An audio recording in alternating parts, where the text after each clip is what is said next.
各位同學，大家好。上集同大家介紹咗 Canva 嘅基本功能，相信大家對 Canva 都有一定程度嘅認識，所以今集就會為大家介紹 Canva 嘅影片剪輯功能。Canva 嘅影片剪輯功能係使用上會比較簡單，如果同學需要做一啲簡單嘅剪接，Canva 會係一個好嘅選擇。大家撳入建立設計，再撳影片。會見到好多種類俾大家揀，今次我會用最為常見嘅橫向影片做示範。一入到去會彈出一堆範本俾大家去選擇。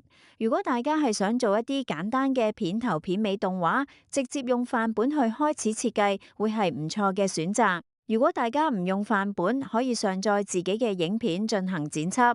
只要上載影片，然後拖拉你要剪輯嘅影片去視頻軌道，就可以開始之後嘅操作。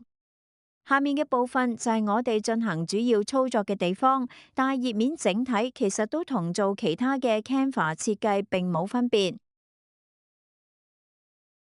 將鼠標放喺我匯入嘅兩個片段之間，會見到兩個掣，撳一下上面嘅加號，會出現4個選項。你可以上載項目、添加圖附影片同埋圖片，仲可以新增一個空白嘅頁面去加入一啲文字內容以及進行設計。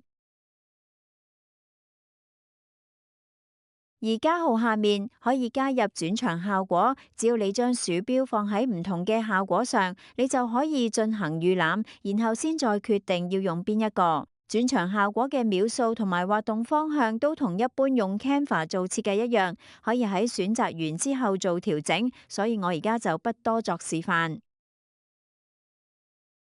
另外，大家可以見到，如果冇選取到要剪輯嘅片段嘅話，上面嘅工具欄就唔會出現。所以同學每一次剪輯唔同片段嘅時候，記得要選取咗片段先繼續啊。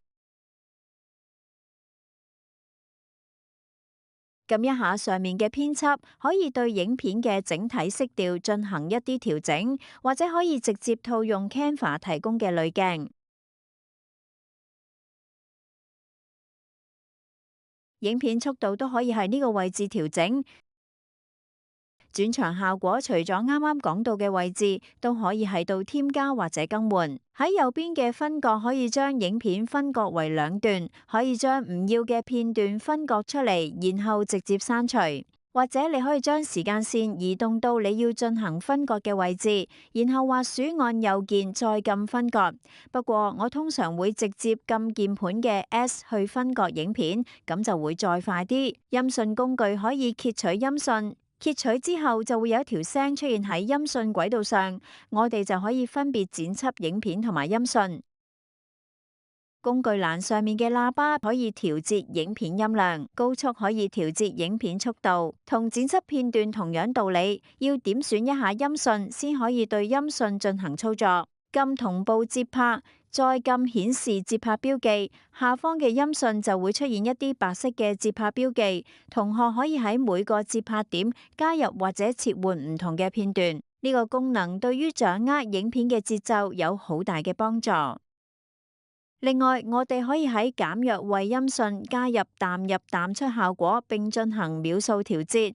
如果影片入面有加入背景音樂，呢個功能就可以令到音樂嘅開頭同結尾變得冇咁生硬。視頻軌道上有一個增加元素嘅位置，可以撳一下快速加入文字或者任何元素，亦可以透過拖拉去調節佢出現嘅時長。影片嘅剪輯完成之後，可以撳一下預覽，睇下你嘅影片仲有冇需要改動嘅地方。